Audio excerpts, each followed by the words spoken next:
Assalamualaikum warahmatullahi wabarakatuh. Selamat datang di channel Efeksional Target. Baik rekan-rekan semua, update penerusan daripada video yang kemarin ya. Sebelum masuk ke teknikal, rekomendasi broker ada ABS, dua jenis akun, Sen dan Standar. Khusus untuk akun Sen, link ada di deskripsi, diperuntukkan mungkin bagi pemula ya yang masih menguji strategi juga, diimbangi juga dengan konsep money management dengan baik dan benar juga. Tentunya risiko akan bisa ditekan lebih kecil ya. Hindari full lot, full layar, full margin, sebisa mungkin hindari ya, karena kalau menurut saya itu adalah penyakit kunci kesuksesan di dalam dunia trading adalah disiplin di dalam diri sendiri. Khusus Sen, linknya ada di deskripsi, silahkan dicek sendiri ya nanti kelebihannya baik deposit ataupun withdraw. Cepat banget, di jam kerja hitungan menit sudah masuk ya. Kemudian pairnya pun lengkap dari forex, mayor ataupun minor. Kemudian komoditi, contoh misalkan silver, gold, kemudian oil, XDA USD atau XPR, kemudian Nasdaq dan saham-saham khusus di MT5 semuanya bisa di-trade terutama dengan menggunakan akun Sen ya. Selanjutnya ke fundamental yang barusan dirilis tadi siang ya dari PDB Inggris itu semuanya positif. Kemudian dari indeks harga konsumen dari Jerman ini mendadak turun dari 0,5%. Aktual yang terjadi adalah minus 0,2%, dan yang akan menjadi fokus untuk nanti malam itu ada dua, klaim pengangguran dan indeks harga produsen. Untuk klaim pengangguran diperkirakan menurun dan indeks harga produsen diperkirakan meningkat ya, kalau misalkan sesuai apa yang diekspektasikan, di mana klaim pengangguran ternyata kalau misalkan data yang keluar adalah di bawah daripada perkiraan dan di bawah daripada data yang sebelumnya, ini kemungkinan positif untuk indeks dolar. Kemudian untuk besoknya yang akan menjadi fokusnya di hari Jumat ada retail sales ya yang diperkirakan nanti rilis jam setengah 9 malam, ini juga sedikit penurunan diperkirakan, cuman aktualnya berapa itu nanti juga akan kita cek lebih lanjut ya. Kemudian dari monthly-nya 0,4% diperkirakan minus 0,2% ya, ini fokus untuk besok. Kemudian untuk indeks dolar sendiri kita bahasin dulu. Pergerakannya kemarin memang sih spike ke atas tetapi ketahan nggak nyampe di zona tengah atau sebagai pivotnya, dan mendadak juga kebanting ke bawah. Penurunan saat ini itu kembali di zona yang saya blok orange di sini ya. Jadi kunci untuk penurunan lebih lanjut kalau misalkan indeks dolar mampu keluar bergerak di bawahnya 107.28 baru ada potensi kemungkinan akan condong turun ke bawah. Tetapi kalau sebagai level kuncinya 107.28 ini tidak di break dan harga tidak mau turun di bawah level area tersebut, waspadai bisa aja untuk minggu ini tuh sideways yang akan menjadi target potensial sideways-nya dua level area bagian bawah, blok orange yang ada di sini. Kemudian atasnya adalah di antara pivot sampai dengan batas atas pivot ini kalau misalkan potensial sideways di minggu ini. Selanjutnya untuk gold, pergerakan untuk gold kemarin itu juga mendadak spike ke bawah, cuman sih nggak bertahan lama. Penurunannya antisipasi di video yang sebelumnya, kalaupun untuk gold ini terkoreksi, pantau di kisaran level area 2867 ya. Penutupan tidak mampu tutup di bawah level area tersebut dan mendadak ini reject ke atas. Untuk saat ini harga mendekati level area resisten kedua weekly kembali. Kemudian di kirinya kalau misalkan saya blok ya, hati-hati, di sini juga ada zona demand. Sebenarnya untuk level area ini itu sudah masuk ke level area resisten kedua weekly, cuman sih rejeksinya pun juga masih kecil, ketahan kembali di level area minor yang saya blok orange di sini ya. Kemudian sebagai kunci atas kalau misalkan kehilangan level area resisten kedua weekly yang berada di 2925, antisipasinya bukan lagi di zona tengah atau sebagai level minor punyanya monthly, tetapi kalau SRP-nya ini saya pecah dari R2 sampai dengan R3, level area minor weekly itu jatuhnya di kisaran level area 2946 sampai dengan 2960. Di tengahnya ada harga 2953. Ini kalau misalkan gold lanjut ke dorong ke atas, tetapi sebagai level kunci untuk kenaikannya minimal H4 harus mampu tutup di atasnya 2925 baru ada potensi kemungkinan akan arah atas. Tetapi kalau misalkan level area 2925 ini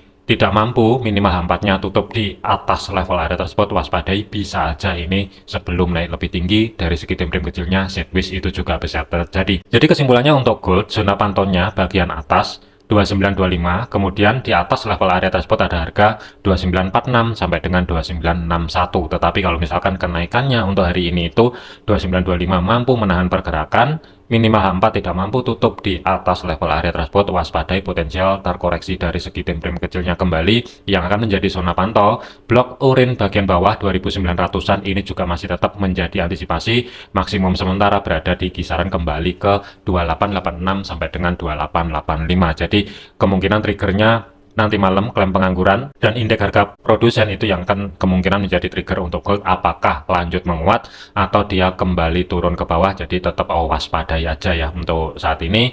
kurang ideal kalau misalkan dijadikan cari ancang-ancang setup buy ataupun sell, terkecuali kemarin memanfaatkan rejeksinya di 2867 cari ancang-ancang setup buy di sini. Tentunya ini lebih oke dan harusnya sih ini sudah persiapan keluar ya. Tetapi kalau misalkan untuk cari ancang-ancang setup sell, no rekomendasi untuk saat ini. Jadi waspadai, lepas dari 2925 2946 sampai dengan 2961 ini yang akan menjadi next targetnya.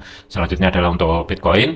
Pergerakan untuk Bitcoin, status sebenarnya ini flat atau sideways ini juga berlanjut. Penurunannya kemarin sesuai yang diantisipasi, mengambil level area minor dan tidak bertahan lama, langsung bergerak ke atas.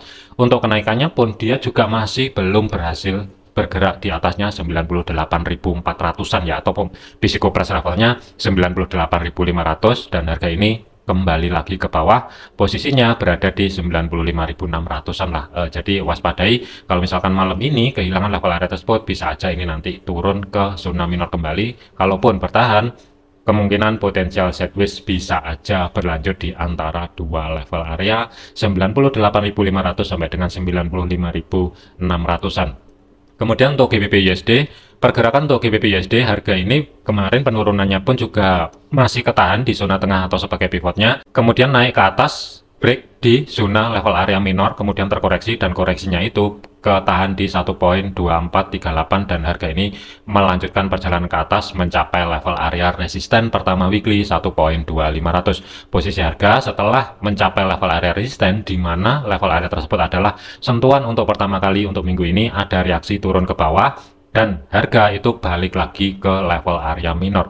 Jadi untuk zona pantau malam ini sampai dengan besok, kalaupun GBP USD itu lanjut naik, gambaran saya masih belum jauh-jauh di antara dua level area 1.2500 sampai dengan 1.25500 pembulatan. Tetapi kalau misalkan kedorong ke bawah kembali, yang akan menjadi antisipasinya bukan lagi di batas atas pivot, tetapi di antara dua level bagian bawah 1.2400 sampai dengan 1.2362. Kemudian untuk Euro USD, pergerakan untuk Euro USD ini juga statusnya mirip-mirip. Harga ini juga penurunannya kemarin ketahan, kurang lebihnya juga pas di level area pivot weekly 1.0325 dan spike ke atas. Kenaikannya masih belum mampu bergerak di atasnya 1.0442 sebagai history high di minggu yang sebelumnya, dan harga ini kan pullback kembali ke bawah. Antisipasi saat ini kalau misalkan kehilangan level area minor di antara 1.0373 sampai dengan 1.0385, waspadai potensi kemungkinan akan balik lagi ke pivot. Tetapi kalau misalkan penurunan ketahan di level area blok minor yang ada di sini, kalaupun ada kenaikan sampai dengan besok, gambaran saya masih belum jauh-jauh di antara dua level area 1.0403 sampai dengan batas atasnya berada di 1.0442. Selanjutnya adalah untuk AUD USD. Pergerakan untuk AUD USD ini juga cenderung flat ataupun sideways ya sebenarnya. Kenaikannya pun kemarin 3 kali sebenarnya untuk history high di minggu yang sebelumnya. Itu di retest tetapi gagal bertahan di atas level area tersebut, dan AUD USD saat ini kembali lagi keluar di resisten pertama weekly ya, bergerak di bawah level area tersebut. Kalaupun untuk malam ini zona yang saya blok orange ini masih tetap bertahan, waspadai mengingat level area pivot weekly untuk minggu ini belum diambil. Jadi waspadai 3 level area yang akan menjadi next target ataupun zona pantau. Kalaupun ada penurunan malam ini sampai dengan besok 0.6221, kemudian 0.6195 dan bagian bawah maksimum 0.6168. Tetapi kalau misalkan ada kenaikan, kemungkinan agak sedikit berat kalau dia mampu bergerak di atasnya 0.6300 sebagai physical price levelnya. Kemudian untuk USD CAD, pergerakan untuk USD CAD harga ini juga sebenarnya flat. Penurunannya kemarin memang sih ada kesempatan keluar di blok orange tetapi tidak bertahan lama, dan harga ini kembali bergerak di atasnya 1.42700 sebagai story low di minggu yang sebelumnya. Kalaupun untuk USD CAD ini nanti lanjut sideways-nya, waspada di antara dua level area tetap masih berada di level area blok orange yang ada di sini. Tetapi kalaupun ada penurunan agak sedikit jauh untuk level area minornya, bagian bawah itu yang akan menjadi fokusnya 1.4183 sampai dengan 1.4200. Tetapi kalau misalkan malam ini harga tidak mampu bergerak di bawahnya 1.42700-an, waspadai ada potensial sideways akan berlanjut ke dorong ke atas kembali, kemungkinan yang akan menjadi next targetnya 1.4356. Selanjutnya adalah untuk USD Swiss. Pergerakan untuk USD Swiss, harga ini juga kedorong ke bawah kembali. Kenaikannya kemarin itu masih belum mampu mencapai level area resisten pertama weekly.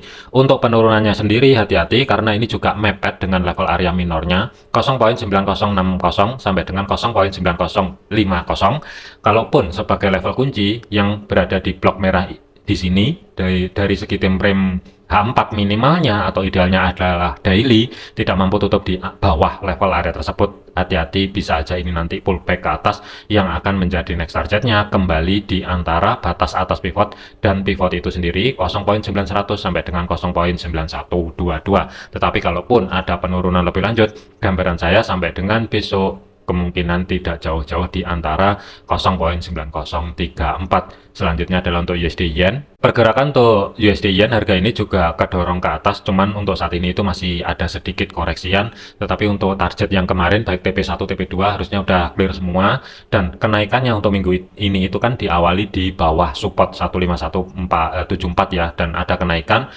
Kemudian ada konfirmasi penerusan harga ketika dia mencapai level area zona tengah atau sebagai pivot dan sudah terkonfirmasi mampu bergerak di atasnya 154.00. Untuk USD Yen, posisi saat ini itu pelan-pelan merambat ke bawah atau terkoreksi. Kemungkinan yang akan menjadi kunci penurunannya ada dua level area yang akan menjadi antisipasi zona pantau malam ini. 153.400 sampai dengan 152.77. Kalau misalkan harga masih belum mampu tutup atau bergerak di bawah kurang lebihnya di antara dua level area tersebut, waspadai, bisa aja ini langsung menuju resisten pertama weekly yang berada di 155 sampai dengan maksimumnya adalah di 155.87. Jadikan video ini sebagai referensi, jangan dijadikan sebagai patokan, segala keputusan risiko menjadi tanggung jawab masing-masing. Jangan overload, jangan overtrade, tetap disiplin. Terima kasih, sampai jumpa di video yang selanjutnya.